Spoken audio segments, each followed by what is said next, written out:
Welcome to the podcast from Eden Worship Center. Because we believe that it is God's Word that does God's work in God's people, we want you to hear the gospel preached in the gathering of believers.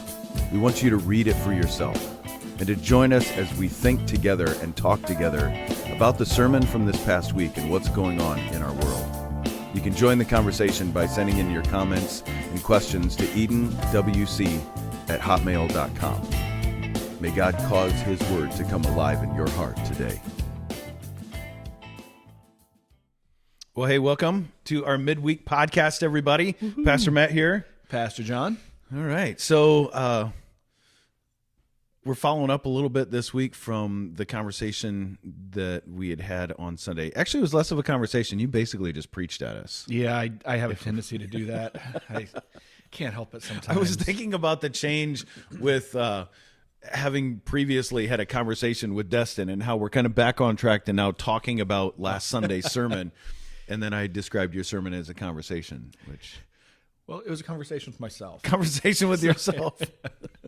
They always say it's all right to talk to yourself. It's just a problem when you start answering and arguing. Yes. That's when it becomes really problematic. And especially when I find myself going, huh? To my answers to myself. Are you stupid? Never talk mean to yourself. Yeah. It happens.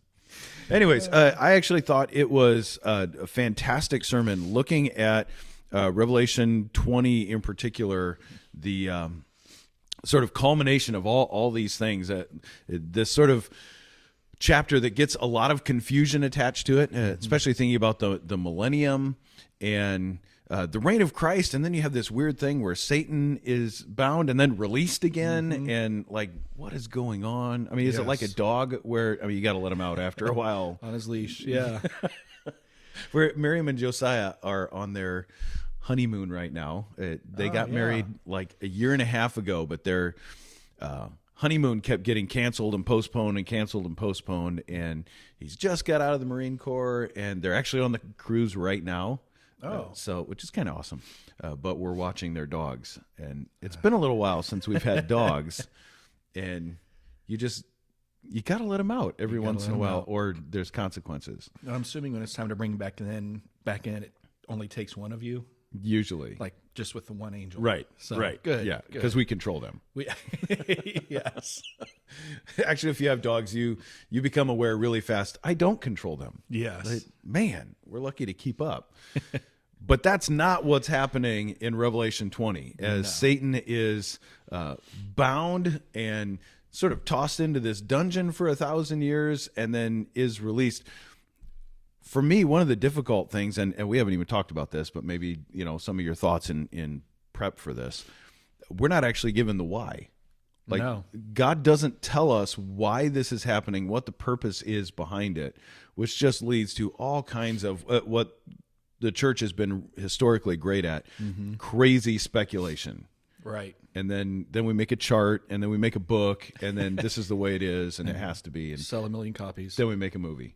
Yes. Or a franchise of movies, as the case may be. We're just sort of making up our own version of this. But so what were some of your thoughts as you thought about that 1,000 years of not only Christ reigning, but Satan being bound and then released again? Well, I am so glad you asked that, because remember you asked before we started if there's anything that stuck out to me that I wanted to go over. That was it. Okay, our little pre-podcast discussion, and John's like, I don't know. Maybe I'll remember. Maybe I won't. And you're welcome. Thank you so much. You're always there when I need you. That's what I'm here for. So, and again, this is because God never gives us an answer. Any answer to the question of why did he bind Satan for 1,000 years and then let him out again is speculation. Yeah. As I was reading through it, of course, inquiring minds want to know. Kids won't even understand that nowadays. No, they won't. Inquiring minds want to know. During this 1,000-year reign, and then 1,000 years are ended, Satan will be released from his prison, will come out to deceive the nations that are four corners of the earth, Gog and Magog, to gather them for battle. The numbers like the sand of the sea. They march up over the broad plain of the earth. Now, what's interesting about this, as different from the first time he did this, is he assembled the kings of the world and their armies. Mm-hmm. Here, there is no assembling of kings because Jesus is the only king there is. Reigning here. king, yep. And during this 1,000 years, when it says he brought together all these people, they march over the broad plain. These are people who have known no other leadership, no other king than Jesus. And yet what do? They rebel against him. They have known nothing but Jesus. So it's interesting. It goes into here to the great white throne judgment, and it's unfair. What about those who haven't heard of Jesus? What about all these people? That's the only ruler they ever knew. Yeah. And yet they're still willing to rebel against him. And so I just find it interesting. I don't know why God did this. Perhaps it was to prove the point human nature will always rebel against God. Yeah. Whether they've heard about Jesus or not, human nature, apart from the regenerating work of the Holy Spirit, will always rebel. And that's why there are no innocent people in hell. Right. Again, that's speculation. God doesn't tell us why, but I think it does a good job of illustrating the point of human nature. Even though they had Jesus, they still rebelled. Yeah. That's interesting. Interesting, and I think that's indicative. It speaks to our human nature that we see not only in others, but we see in ourselves, of those who've actually been redeemed, have been saved. Like this army that gathers with Satan, obviously not on the right team here, but those who have been saved, living under the kingship, the authority, the reign of Christ, and yet in our hearts, man, I think about that hymn lyric again and again. Prone to wonder, Lord, I feel it. Yes. And just prone to look for something else, to long for something else, complain about what God is doing. And man, how quickly our eyes get on the wrong place. Yeah. Yep. Just super interesting. Yeah. So what exactly that looks like in real lived out time, like, not sure. Nope. We've cautioned again and again, it would be good as we come to the end of this book to say again, don't read this like a timeline. Yes. Don't make your chart and all of your graph, your flow chart of how this is going to go. This really is an unveiling of Christ and his lordship, his power, authority over all things, whether it is earth and kings or Satan and hell or us. Yeah. So it's Christ ruling over all things, whether that is a literal 1,000 years or one of the other views is we're currently living in the time where Christ is reigning king. Yeah. Yeah. And I mean, we've tried to be really careful not to push any of those. Yeah. Because there's speculation. Yep. We're not given exactly what that looks like. What we do know is Christ is king. Yes. Yep. Either ruling over the earth or on the earth, Christ is king. Christ is king. And we are subject to him. So however that plays out, man, what great encouragement for Christians to fix their eyes on Christ as king. Yes, absolutely. This life is temporary. It is short. I loved how in the middle of the sermon you referred to it as like, I don't want this to be like a hellfire and brimstone sermon, although it kind of is. Yes. Not because of delivery. A lot of times Right. when we think of that, we're talking about the preacher's delivery. Yes. Like he's yelling and spitting and slobbering and attempting to manipulate and scare people Yes. into a decision to follow Christ, which is just as ineffective as me trying to manipulate and scare you into quit coughing.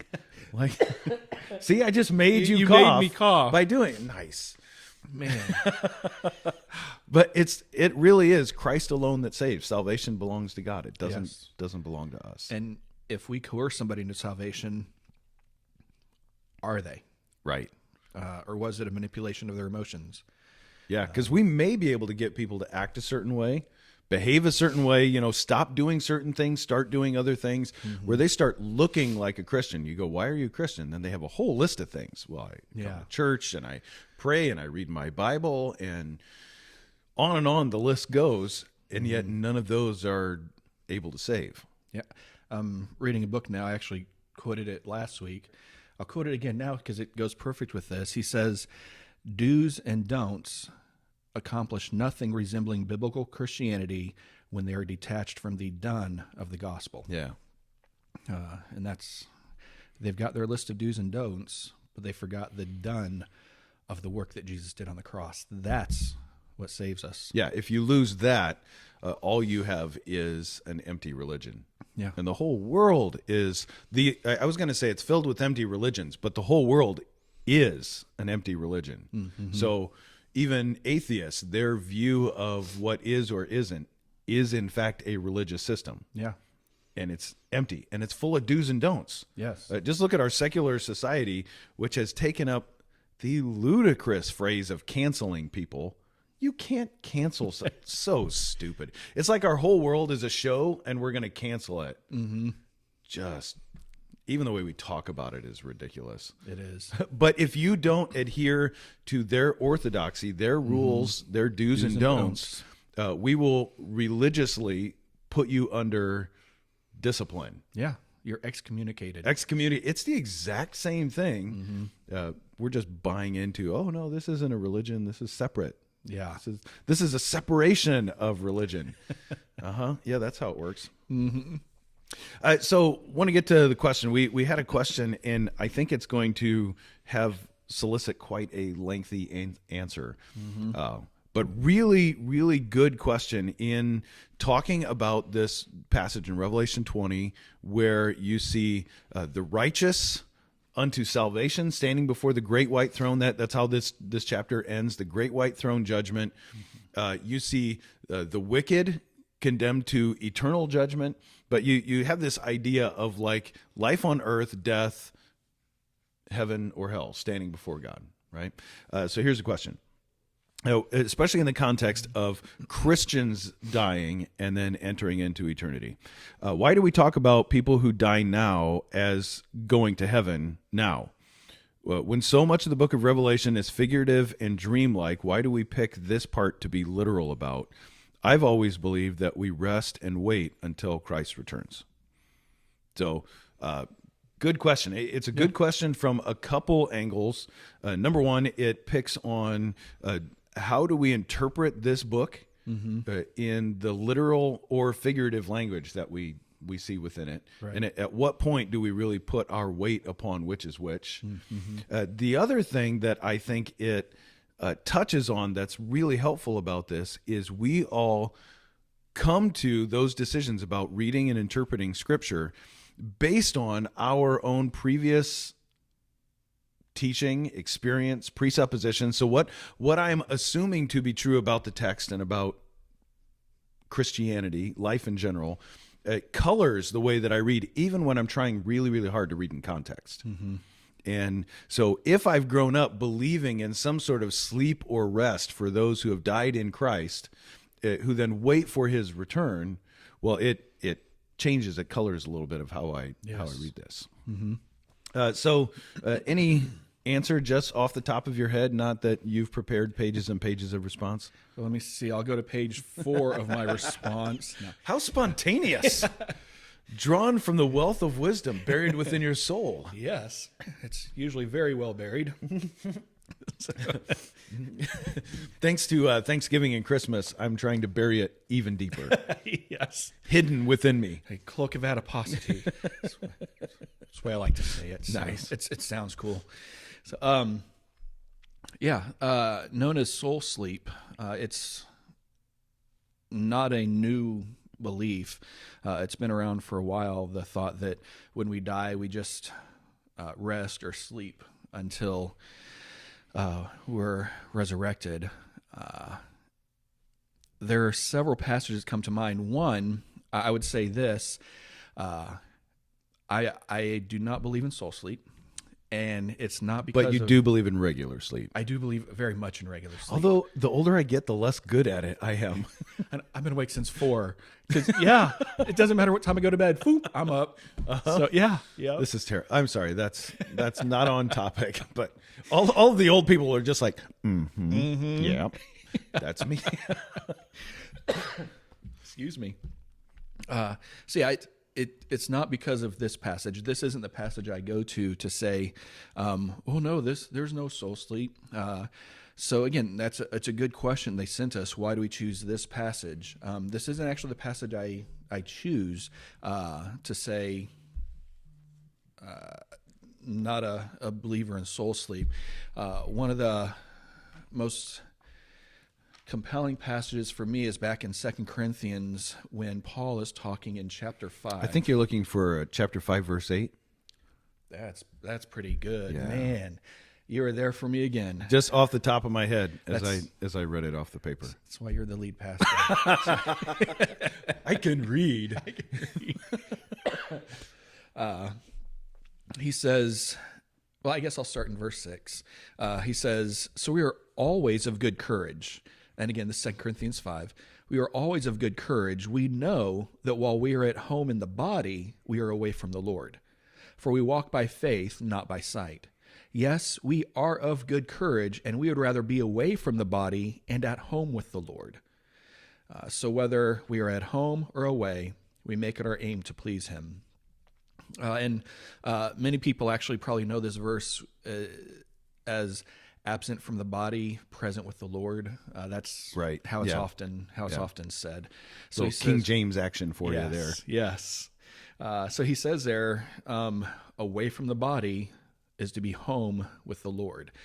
So actually, this is one of the key passages I look to say, no, when we die, our soul or our spirit is present with the Lord where he is, not in a state of unconsciousness. Yeah. Again, he tells the Philippians in Philippians chapter 1 that he is eager to depart from this life to be present with Christ, right? To be with Christ. He's saying, I want to depart from here and be with Christ, but for your benefit, I'll remain. Yeah. So he's saying, once I depart, once I die, I'll be with Jesus. Which I thought it was interesting, having read through that even just before we did the podcast, thinking about where he says, if we're here, we're actually away from the Lord. Mm-hmm. And David goes, God, where can I go from your presence? The heights of heaven, the depths of hell, the darkest place, they're light to you. That I can't actually be away from the presence of God. So he's not talking about us being separate from the presence of God, right? But in the presence of God, as in either life on earth or life in the kingdom of God, life in heaven, as we generally say it. Yeah, That just an interesting distinction there. That knowing that, and I love David's thing. Man, where can I go? How could I possibly get away from you, the God who fills all in all? Yep. And yet there's this aspect that there's a here and there's a there. Mm-hmm. And Paul goes, I'd rather be there. I'd rather be there. And the idea of resurrection, there in chapter 20, he says that this is the first resurrection. These saints who were beheaded, and it says they were I'll turn right back to it. Let's turn, shall we? Grab your Bibles, everyone. Except for those of you who are driving, and that's dangerous. Yes. Or shaving, if you're shaving. Or shaving with a straight razor. If you got a safety razor, brother, you better open the Bible. But if you got a straight razor, just focus and listen. Focus and listen. That's right. Be prudent. He says there in chapter 20, in verse 4, he says, then I saw thrones, and seated on them were those to whom authority to judge was committed. Also I saw the souls of those who had been beheaded for the testimony of Jesus, for the word of God, those who had not worshipped the beast or its image and not received its mark on their foreheads or their hands. They came to life and reigned with Christ. That's an important phrase. Yep. Came to life. And reigned with Christ for 1,000 years. The rest of the dead did not come to life until the 1,000 years were ended. This is the first resurrection. Which that's a murky verse right there. Yeah. And again, that's dealing with the 1,000 years, literal or figurative, or now, or already done, or in the future. thankfully, we can ignore all that for this conversation. Well, and that's one of the reasons we want to be really careful. So I think one of the first answers to this question about how do we pick what's literal and figurative is we're going to be really careful about drawing doctrine out of Revelation. Oh, absolutely. Not that we don't learn things and interpret things doctrinally because of the book of Revelation, but because of the ambiguity, we're not going to dogmatically say, Yes.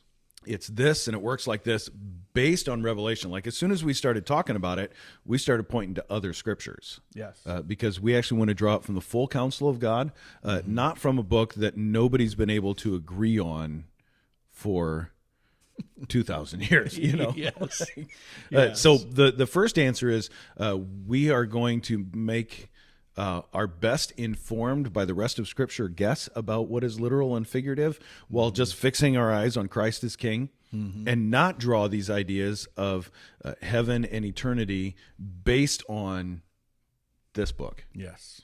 Yes.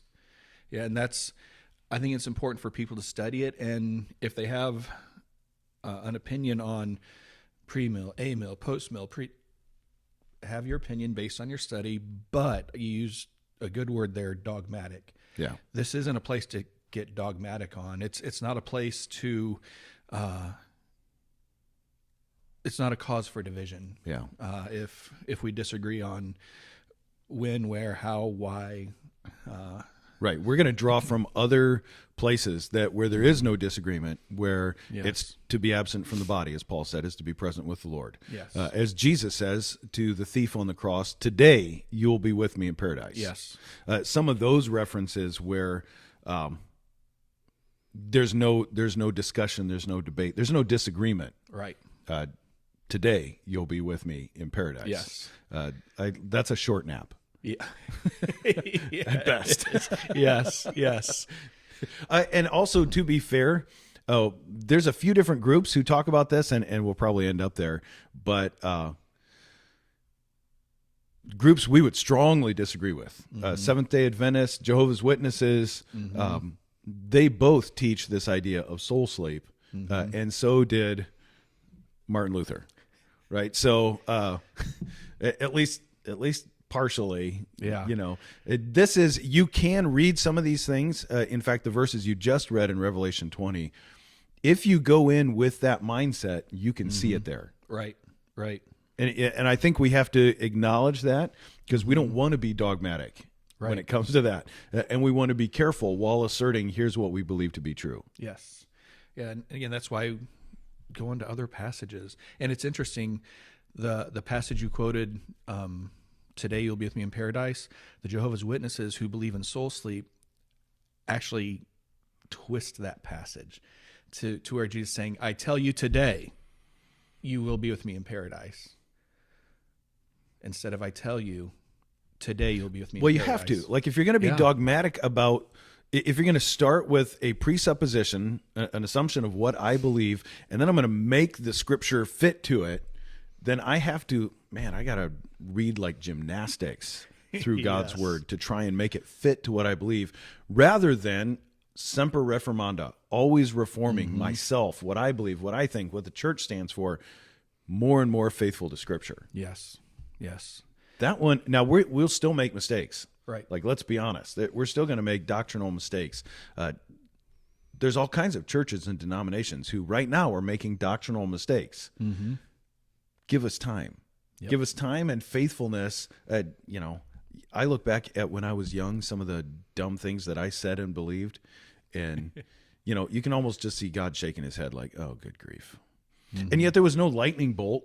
There was no billboard sign that went up that said, you got this one wrong, do this. There was just time and patience and teaching and encouragement, and now we know everything. Now we do. We can drop the semper part of semper reformanda.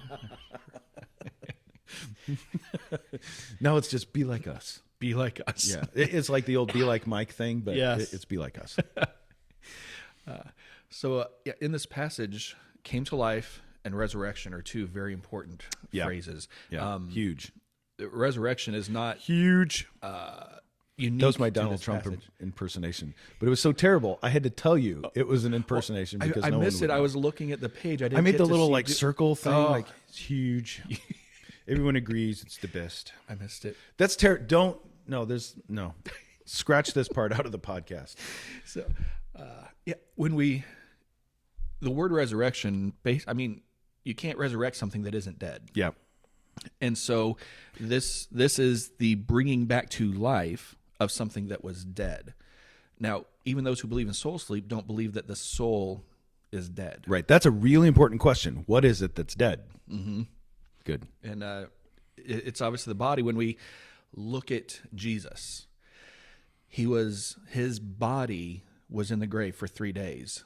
That's why to deny the physical bodily resurrection of Christ is actually to deny the resurrection. Yeah. Because something that was not dead cannot be resurrected. It doesn't need to be. Yeah. So resurrection means this thing that was dead is now alive. So looking at the resurrection of Christ, he died on the cross. His body ceased all activity. His body was dead. But was Jesus asleep in the tomb for those 3 days? Looking at Ephesians 4, it says that, looking at Ephesians 4 instead of misquoting it and mangling it. Mishandling scripture, therefore bringing condemnation on myself. Had a thought, but I'll keep going. Yep. In Ephesians 4, verse 4, it says, "There's one body, one spirit, just as you are called to the one hope that belongs to your call. One Lord, one faith, one baptism, one God and Father of all, who is over all and through all and in all. But grace was given to each one of us according to the measure of Christ's gift. Therefore," it says, "when he ascended on high, he led a host of captives, and he gave gifts to men. And saying he ascended, what does it mean but that he also had descended into the lower regions of the earth? He who descended is the one who also ascended far above all the heavens, that he might fill all things." That's a busy 3-day sleep. It is very busy. Now, every once in a while, I'll wake up and like my whole body hurts and like one of my arms is asleep because it's been twisted and wrapped around me or something. And I'm like, how do I injure myself in my sleep? Mm-hmm. We're not talking about that. We're talking about wide awake and alive. Yes. This is not him having a little rest in the grave. Right. His body was maybe resting in the grave, although I don't think so. Actually, with him, it wasn't because it was gone. Yeah. With us, that may be the case where our physical body is what's dead. Mm-hmm. But just like Christ, his spirit is alive. Yeah. This was that time frame where he said to the thief on the cross, "You'll be with me in paradise today." Not you'll be sleeping until. Right. You'll be with me in paradise. That's where Jesus was. I mean, so the idea that being dead means your body and your soul are together and that your soul is unconscious, it also just logically doesn't jive. Yeah. Because Paul did say, "Absent from the body, present with the Lord." I want to depart and be with Christ. Well, there's the problem. You have to make all of Scripture fit together. Mm-hmm. And so now when you have those, you have a giant problem. Mm-hmm. If you start with this assumption of soul sleep, where I'm absent from the body, but I'm not present with the Lord. Yeah. Yeah. There is no separation. There is no absent from the body. Yeah. Which is kind of the sad thing. Like, they don't just like reinterpret that verse. They sort of scratch it out. Well, you're not absent from the body. You're sleeping in your body, which is gross. Have you seen what happens to dead bodies? This is nasty. Yes. And I'm stuck in there. And I was terrible. The one question I always had. Now, to give some background, when I first got saved, last week, I got to get baptized, by the way. Remind me of good, that. Good. So, I got saved during a summer visit with my dad in Georgia. We talked about it last week, actually. Went back to Illinois, and I was looking to get into a Bible study, and I saw where there was I can't remember if it was 8 or 12-week study on the book of Revelation. And I'd always been intrigued by the book of Revelation. Man, great way to jump in. Oh, yeah. Christian life. Just simple stuff, foundational. and I didn't know much. I had just gotten saved, so I attended the whole Bible study, and it was actually at a Seventh-day Adventist church. So of course, and that's where I first, with that passage, was introduced to the idea of soul sleep. Yeah. So it is interesting to me that my very first foray into the Book of Revelation was Seventh-day Adventists who also push this particular doctrine. Here's what I think is really interesting with that question, especially looking at Revelation 20, of who is it that's dead? What is it that's dead? What is it that's being resurrected? When Jesus says, Matthew 22, 31 through 33, but regarding the resurrection of the dead, have you not read what was spoken to you by God?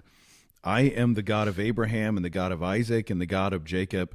He is not the God of the dead, but the living. And when the crowds heard this, they were amazed. Mm-hmm. So he points to three guys who've been dead a long time and goes, they're very much alive. Yes. Their bodies were dead. Mm-hmm. They had not been resurrected yet. Now, you're going to have this strange thing at Christ's transfiguration where all of a sudden some of the Old Testament saints appear with him there, which doesn't make sense. Like, did they get resurrected? If you have this soul sleep thing. Mm-hmm. But if their spirits are very much alive in the presence of God, then God is the God of the living, not the God of the dead, which is really, it kind of throws a monkey wrench in this whole thing in considering what is it that is dead. It is not the person. It is not the soul. It's just this shell that we are embodied spirits. Mm-hmm. We are spirits who live in a body. Yes. It's an earth suit. It's an earth suit. Nice. Like a space suit. Like a space suit. But for earth. But for earth. But that's going to be exchanged. Yes. Like that's one of the promises that is coming. 1 Corinthians 15. And I'm not going to take it. We could read the whole thing, but I think just encourage people. Read 1 Corinthians 15, like 20 all the way through the end of the chapter.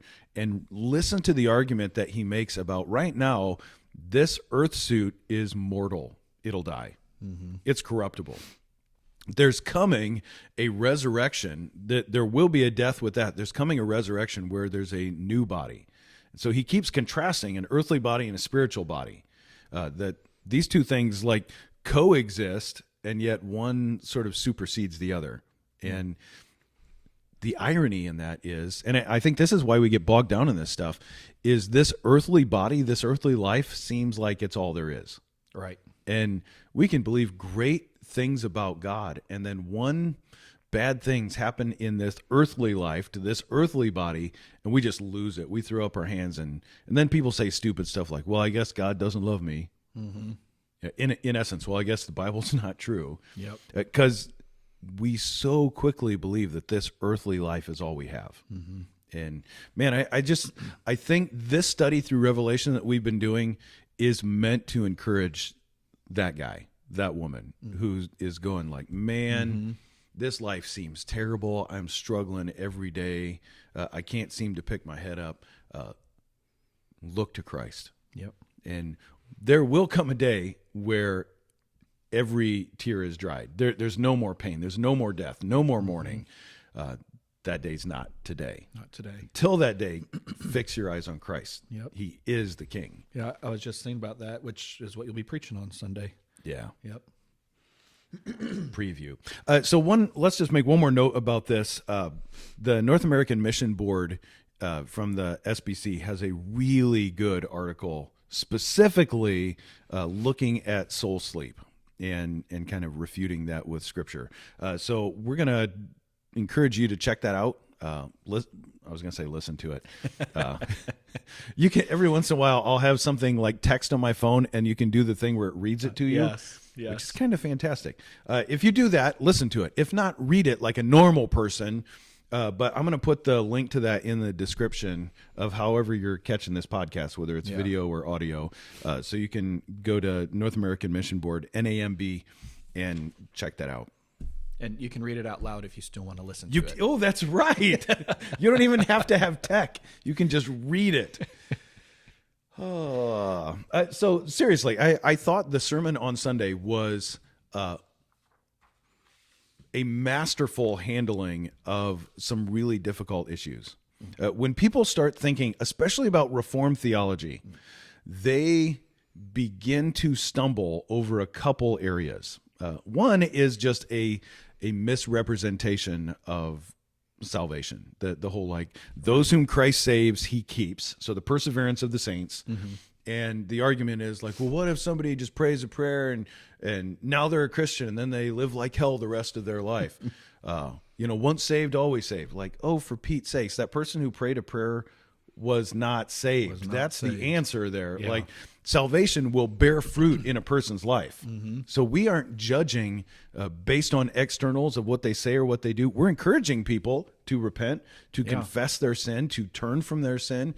But it's not until we see a life pattern of that we go, that is the good fruit of the Holy Spirit's work in them. Yes. So number one, that one is a misrepresentation. The second one, and this one is heavy, is the idea of limited atonement. That in election, God has chosen before the foundation of the world. Like, good luck getting away from that. You find that one again and again in Scripture. Yes. Those whom he has called to salvation. But if you think about that, if you flip that one over, well, that means he's also determined those who are destined for eternal destruction. We're told specifically that's true of Judas, right? Yeah. He's the only one we get that insight. Yep. Son of perdition. But if it's somebody we're related to, we're ticked. Yeah. I mean, let's just call this into real life here. If it's somebody we know and we love and we care about, we can't handle that. Like, our brains melt down. Like, are you kidding me? This God of love would send my whatever it is to hell? Don't they know how much we love him? Don't they know how much we love her? Like, they're a good person. If only God got to know them. Like, you can almost hear the condescension that we start to have. But I'm not at all being condescending about that, because that's a really difficult theological place. Oh, it is. It really is. I mean, you have to kind of put your big point pants on for that one. Yeah. But if they're going to stumble over things like that, I think most of the time it's because we have a really wrong concept of what hell looks like. That, not the judgment part, Right. what it looks like for the sinner who's being judged. And I've always kind of had this thing in my head of standing before the great white throne, and God passes judgment. And Matthew 25 separates the sheep from the goats, and these to the right and these to the left, to everlasting punishment, prepared for the devil and his angels. And that as they go, they're like, oh, you're right. Like, I didn't get it till right now. But standing before a holy God, I finally, for the first time, see myself in contrast to him. The sinfulness of my soul, I deserve this punishment. I'm going willingly into eternal punishment. And it sort of, you have this suddenly but too late repentant sinner in hell for all of eternity. And it just sort of seems unfair. Like, if somebody explained it to them, they would get it. Right. And I felt like you did a masterful was the job. I kept thinking on Sunday, Thanks. job of undoing that, just pulling on those strings. And one of the passages that you pointed us to was in Luke 16. Yes. And it's a parable that Jesus is telling of the rich man and Lazarus. And it's not like the Lazarus that Jesus was going to raise from the dead. It's parable Lazarus, although, I don't know, he may have been using its friend, covered in sores and nasty. That's why Jesus waited a little while before he went to see him. He is nasty. Can you clean that guy? No, that's not. Scratch that from the podcast. This is the scratch it from the podcast week. Just repeatedly. We'll have to insert the little sound effect, like suck it right out. But it's a story. Now, let's be careful with parables. Parables, just like the book of Revelation, are not necessarily meant to teach us doctrine. Right. They're meant to reorient how we see things and how we feel things. And super important. Usually in a parable, it's one thing that Christ is pointing us at, that he wants us to see from a different angle, a different perspective. He's illustrating it. and he wants us to feel the weight attached to it. Yes. So all of the elements in the story aren't necessarily accurate. Right. So for example, in one of the parables talking about prayer, he uses the illustration of an unjust king. And that you keep going and you keep going and you keep going. And this unjust king doesn't want to help you, but because you badgered him so much, he'll finally like, shut up. Okay, I'll do it. And he goes, in the same way, you should present your petitions before the Lord. Yeah. But God is not an unjust king. That's not what he's aiming at. Right. The one thing he wants us to feel is the weight of going before the Lord again and again. Just sort of crashing down on the throne of God, like, Yes. oh, God, have mercy on this situation, work. But God is not an unjust king. Right. And that's the difference between people get allegory and parable mixed up. Allegory is where things in the story all represent something. A parable is a story that has one main point. But often, we take parables and try to make it an allegory. Well, this represents that represents this. And it's not. We miss the forest for the trees when it comes to parables. Right. So let's be careful not to do that here. And yet I think there is some stuff in here that is really interesting. So part of it is you have this judgment that's passed, and it's Luke 16:27 through 31 was the main passage that I was thinking about. So they've died. The rich man ends up in hell. Lazarus, the poor beggar, ends up in heaven, and they can see each other. And verse 27, and he said, I beg you, Father, to send him to my father's house, for I have 5 brothers, so that he may warn them, lest they also come into this place of torment. But Abraham said, so somehow the rich man's having a conversation with Abraham. So in the Old Testament, death was regarded as going into the bosom of Abraham. Yes. So you're sort of being drawn into this Abraham hug, which he had gigantic arms, like go gadget Abraham arms. He just sort of sucks everybody in. So he says to Abraham, send somebody to my house, send somebody to my family, that they would believe, that they don't end up where I am. Verse 30, and he said, verse 29. But Abraham said, they have Moses and the prophets, let them hear them. And he said, no, Father Abraham, but if someone goes to them from the dead, they will repent. Verse 31, and he said to them, if they do not hear Moses and the prophets, that's the scriptures that they had. If they won't listen to the word of God, neither will they be convinced if someone should rise from the dead. I thought, obviously we've heard that story, that parable a bunch before. How appropriate it is in talking about life and death, heaven and hell, to be reminded that we are to be praying. We are to be sharing. And yet we can't talk anybody into it. No, not at all. It is purely God drawing them. Salvation belongs to the Lord. Yes. Now I think we are required to do our part. Part of God's salvific plan is actually including you and me. Yeah. That's just fantastic. Yeah. We're the instrument he uses to accomplish his purposes of salvation. Yeah. He uses us, but he doesn't need us. Yes. I think someone said that on Sunday. A very wise but bald man said that on Sunday. That's a lot of guys in the church. That's true. That's true. One of the helpful things, and I think it's because the context of going through Revelation was pairing that like you did with Revelation 16. So in Revelation 16, there's actually 2 verses. And in verse 9 and verse 11, they're in the midst of God pouring out these bowls of wrath upon sinful humanity. And both times they cursed God in the middle of their judgment. Yep. And they did not repent. Did not repent, were angry, sort of gnashing their teeth at God, which as I was sitting there, it kind of got me thinking how many times Jesus talks about hell, and Jesus talks about hell a lot. He talks about it in his teaching. He talks about it in his parables, and how many times he uses the phrase where there will be weeping and gnashing of teeth. So just a few examples: Luke 13:28, Matthew 8:12, Matthew 8:13, 42, 13:50, 22:13, 24:52, 25:30. Hike. Feels like someone should say hike at the end of that. Again and again, in every story that Jesus uses, he's using this phrase where there's weeping and gnashing of teeth. Mm-hmm.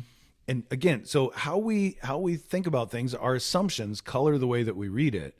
I've always had this thing in mind of, man, I've messed up so bad. That's why they're weeping. That's where I was as well. Gnashing their teeth because of, oh man, this is torment. This is terrible. Why didn't I listen? As opposed, why didn't I listen? Right. So now I have a repentant sinner who's in hell. Mm-hmm. That's hard to deal with. Yeah. Like that's tough stuff. Even our secular society loves repentance. Yeah. That when somebody repents, we recognize it and we go, okay. Mm-hmm. Yeah, I mean, there's just something inherent in how God has made us. We love redemption stories. Yeah, but this word of gnashing is it was sort of just lodged in my head when you were talking on Sunday. Mm-hmm. And looking into it a little bit, it's actually the exact same word that gets used in Acts 7:54 when the first martyr Stephen is being stoned, and as they are picking up rocks to throw at him, it says. When the members of the Sanhedrin heard this, because the heavens open up and he sees Jesus. He's like, look, I see the Son of Man at the right hand of the throne of God. When they heard this, they stop up their ears, they're furious, and they gnashed their teeth at him. Interesting. What an interesting connection between those who enter into an eternity of judgment, and rather than weeping and gnashing their teeth in pain and repentance, it is the exact same gnashing we see in Revelation 16, where it is curse God for doing this. An eternity of being locked into that state of anger and hatred and rebellion against God. Mm-hmm. Maybe even weeping like, this is so terrible. I'm a victim. God is, how often do we hear that in the world? Yep. I'm in pain because of you, God. Yeah. I'm furious. Like people who their whole lives are way out of control. And when you talk to them about it, it's somebody else's fault. Yeah. Every time. Yep. Somebody else's fault. And to spend an entire eternity where they're just blaming God, lashing out at God, angry at God. And the illustration that I thought of on Sunday in just sort of like, as my brain was like firing through these things and I was completely ignoring your preaching. I'm used to that. Was the person who, and for some reason, I had this sort of thought of like an active shooter.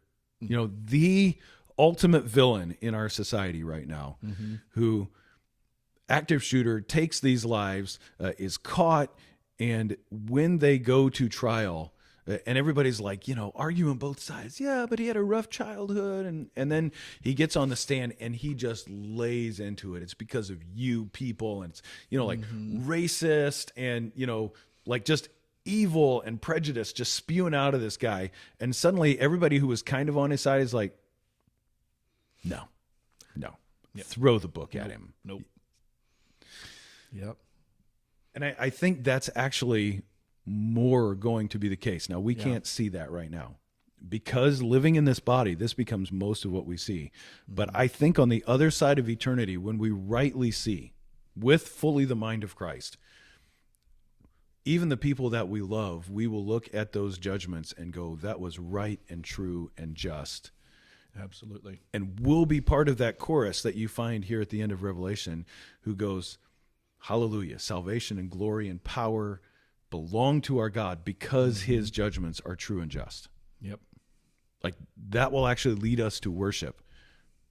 But I think at the minute we just have to take that on faith. Yes. Because I'm a ways out from that. I'm a ways out from it even in my daily life sometimes. Yeah. Well, and I think anytime we would go, I'm anywhere close to it, like, no, this person has sinned against me, I will rejoice when God condemns them. There's probably a problem in my heart right at that moment. Yes. Well, that's why when we read passages in Revelation, hallelujah, praise the Lord, because the smoke is rising up from those God is, they're like, whoa. But they're coming from a place that's not where we are right now. That's exactly right. That's exactly right. So there again, that is God's perfect judgment. God's perfect knowing and then executing of his plan, and we can't talk people into it. We can't convince them. Power of argument or persuasion or personality, like salvation really does belong to God. Yes. Yeah. Otherwise, I think anybody with even a modicum of common sense would read a passage like this and go, I don't want to be one of those people. I think I'll get saved right now. Right. You know, it shows it's not about common sense, intellect, being better, more good than More somebody goodester. else. I'm gooder than you. Yeah. So for youth things, throughout the years, I don't know if there's anybody listening to this who does youth work. Here's the secret: Little Caesars pizza. Like that's the go-to secret ingredient. Little Caesars pizza, which is not bad. Night of, on the next day, it's cardboard. It's cardboard with what looks like pepperoni on it. Yes. But they've come out with one called the Extra Most Bestest, which is actually pretty good. Although we're not being paid by Little Caesar to say it. But if Little Caesar wants to pay us, we will say it. That's what I'm saying right now. In fact, I already said it. Only you feel like an idiot when you go in there and order, I like the Extra Most Bestest because I'm a moron. Just feel really stupid. All right, let me redeem that just a little bit. All right, this is why I belabored the point about being careful with parables and not pulling doctrine out of parables. But parables are told based on real life. So in none of Jesus' parables does anyone fly. Yes. Right? So we're not like bending the laws of nature here. Everything doesn't apply equally. So the unjust judge doesn't equal God, but he uses life and real life situations to make the point. So having said that, let's be cautious with that, but listen to how this parable starts, thinking about our conversation that we had about soul sleep, right? So you die and then your body rests until Christ's return. And then Jesus tells his stories. There's a rich man. This is Luke 16, verse 19. There's a rich man who was clothed in purple and fine linen, who feasted sumptuously. Sumptuously. That's a good Thanksgiving. That's nice. This coming Sunday, we're having our holiday carry-in, and I hope it will be sumptuous. Yeah. Verse 20, at his gate was laid a poor man named Lazarus, covered with sores, who desired to be fed with what fell from the rich man's table. Moreover, with sores and I can't read. Sorry. Moreover, even the dogs came and licked his sores. So I love that it throws moreover in there. That's what actually threw me off. Like, hey, this guy's life sucks, but it's not that bad. It gets worse because he's like pus oozing from his body, and then dogs like you can't even look at this picture. So I guess country music really is old, isn't it? Because it gets worse. It just gets worse. And then I lost my truck. All right, so the dogs are licking this nasty guy. Verse 22, and the poor man died and slept until Christ returned. Whoop, nope, that's not right. Verse 22, and the poor man died and was carried by the angels to Abraham's side. The rich man also died and was buried, and in Hades, and was buried. So his body was buried. And in Hades, being in torment, he lifted up his eyes and saw Abraham far off with Lazarus at his side. So you have this imagery of death. Now, we're not going to draw doctrine from a parable. Right. But Jesus, literally the only guy who is around to speak of what he saw on the other side of the veil, says, oh, by the way, this is what it looked like. Yeah. Now, that's not the main point of this story. Right. So we're going to be careful with that. But this story, and if we're going to string together a whole bunch of context, seems to be pointing to be absent from the body is to be present with the Lord. Yeah. And the thing with this is, with his parables, Jesus never in a parable taught anything that was wrong. Yeah. And so even with parables, if with this parable, this would be teaching something that is untrue if soul sleep is. And again, as a parable, it's still not the main point, but he'd be teaching something counter to the truth in this if soul sleep is a thing. And actually, that's why there's debate even now over whether this was a parable or Jesus recounting an actual event. Because in parables, he always keeps things very general and unspecific. There was a wicked judge or a wicked king. Oh, here there was this man named Lazarus. And so even because of its structure, there's maybe this was a real event or it could be a parable. But either way, Jesus never did anything that would teach a falsehood or something that was untrue in any of his parables. So there's that. Yeah. All right. One more thing that I wanted to talk about, and then we'll spend the next 6 hours talking about what you wanted to talk about. I'm just kidding. For those of you listening, we're not going to go for 6 hours on this podcast. Just 5. Just 5. One of my favorite things in this passage in Revelation 20 is verses starting around verse 11.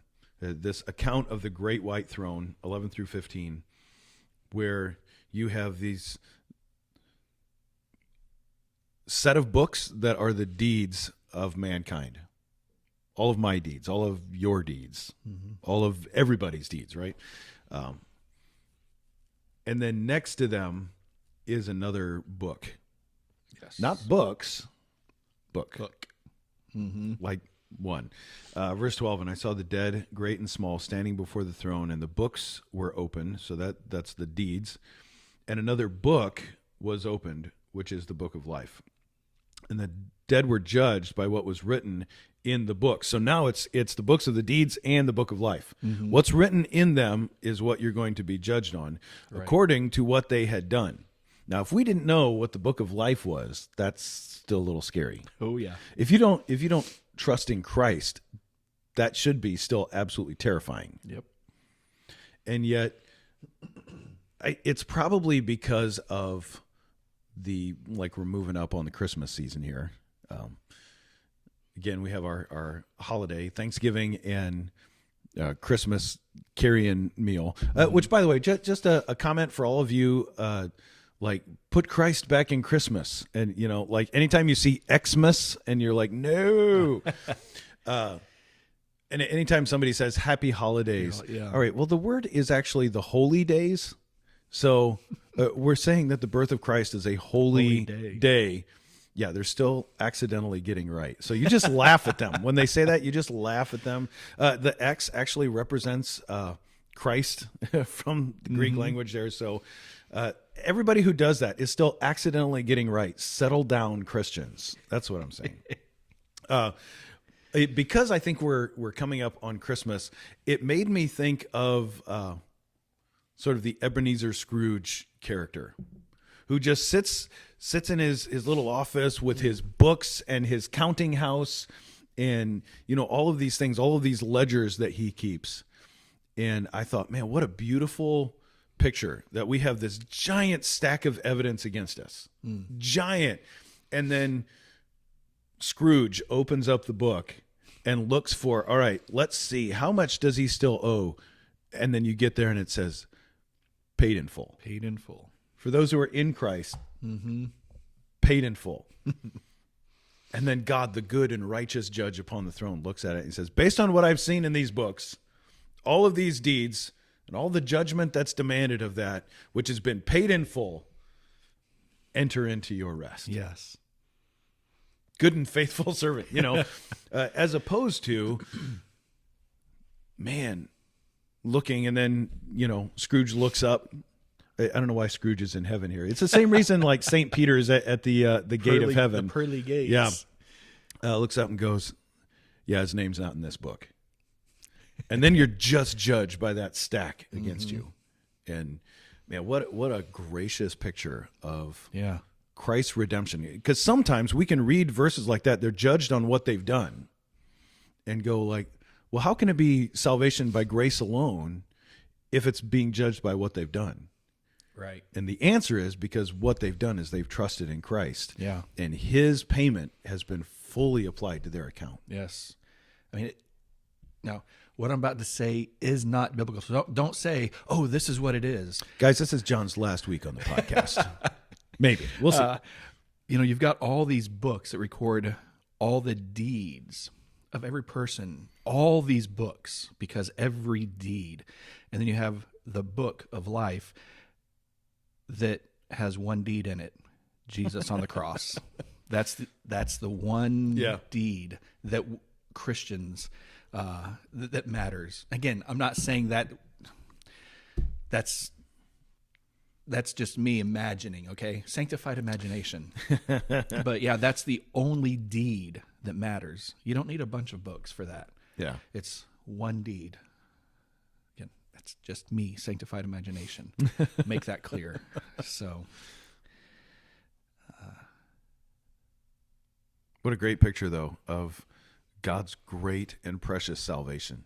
There again, we've said this again and again as we've gone through this book of Revelation. If you get all hung up on whether it's timelines or characters and trying to figure out what's his beast look like with all these heads and horns and like, what does that mean? Seventh-day Adventists had some really cool pictures in that. Yeah.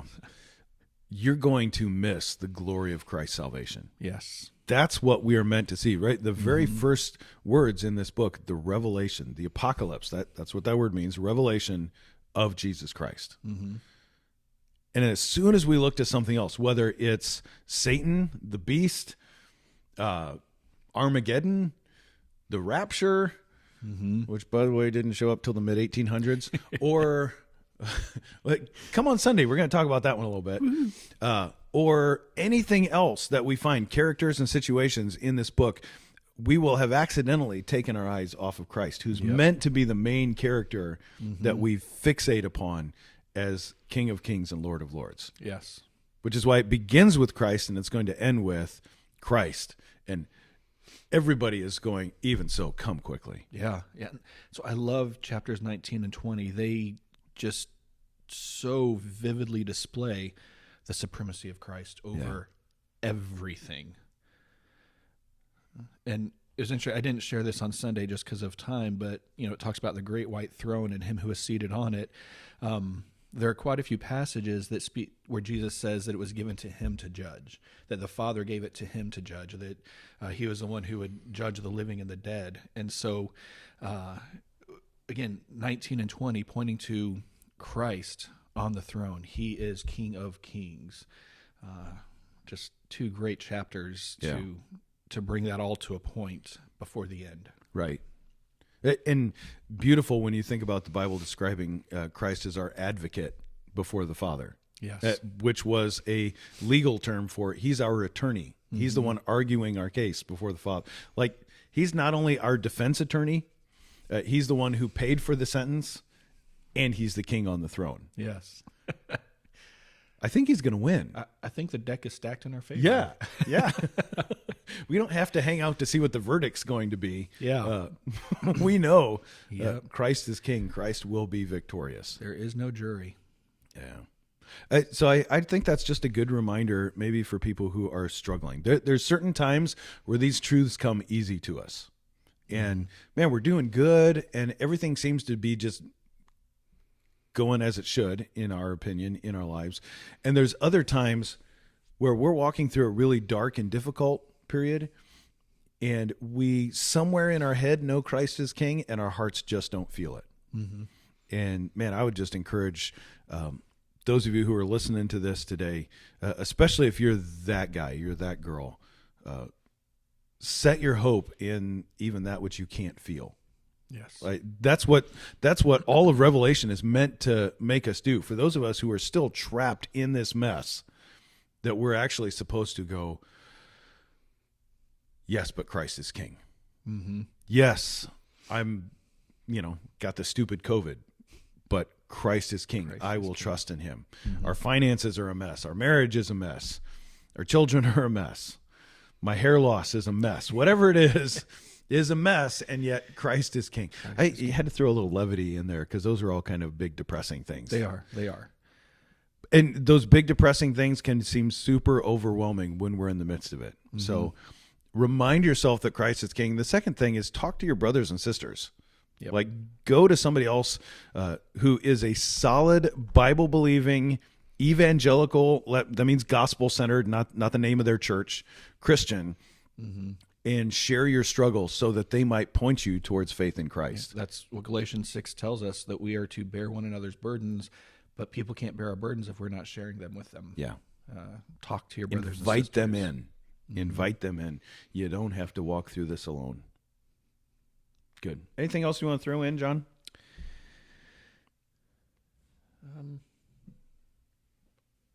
Yeah, I'd say in those dark times, put into practice what you learned in the light times. Yeah, that's right. In those light times, you learned how to trust God. We teach our kids to not be scared of the dark by taking them to a room and like this, and they're looking around, and we turn off the lights, and then stand there for a little bit, and then turn the light back on, and we say, "Now, did anything change while the room was dark?" Like, no. Like, so there's nothing to be scared about the dark. So when those dark times come, there's nothing different about God in those dark times. Yeah. He didn't change when the lights went out. He is the same God in the dark as he is in the light. And as we learn to trust him in the light, it's so that we can also trust him and rest in who he is in the dark. Yeah. I think sadly what we see a lot of times is the lights go out and people are completely disoriented. Like they don't know where they are. They don't know how to navigate, as opposed to, like, if I woke up in your house and it's pitch black and I gotta navigate maybe down your steps and through your living room and into the kitchen or what, I'm gonna be bumping into stuff. Like I'm gonna smash into, I'll be falling down. I'll be injured by the end of this. Yes. And there's so many people who claim to be Christians who have not walked with God, and like their lives have not been bearing fruit that they are a believer. Mm-hmm. And when the dark times come, they are smashing into everything. And suddenly they find themselves angry and blaming God and gnashing their teeth at him, accusing him of wrongdoing and not loving them. And, you can just sort of hear their voice escalate, through the thing, as opposed to those who have diligently and faithfully walked with God, spent time in his word, spent time listening to him, being strengthened and encouraged by him. If I get up in the middle of the night in my house, I may still bump into one or two things, but I know exactly where to go in the dark times. Yep. I know where not to go. I know where I know what's safe. I know what's going to be helpful. Mm-hmm. And man, if we haven't cultivated that when the lights go off, you may not know how to run to brothers and sisters in Christ. Yes. You may not know how to run to God's word for strength and encouragement. You may not even know how to run to God's spirit for strength and encouragement in prayer. Do it now. Yes. Man, build those things when the lights are on, so that when they go off, as they will, Jesus has promised, in this world you're going to have trouble, and he's going to use that to sanctify us, to make us more like Christ. Make sure you have built in that hope and dependency, and you are familiar with the things of God. These are the things we have touched and felt and handled, and this isn't some strange gospel that we're giving to you. Like this is our life experience. That's what the apostles said. Mm-hmm. Let that be our testimony as well. Yes. Walk in the light. So, all right. Well, I think we'll just leave her there. Thanks again for joining us. We're going to have a members meeting. There's no Sunday school this coming Sunday, so members meeting at 9 a.m. Join us as we celebrate this coming Lord's Day, and then plan to stay afterwards for our carry-in dinner. Yes. All right. So, Lord willing, we will see you then. All right. God bless.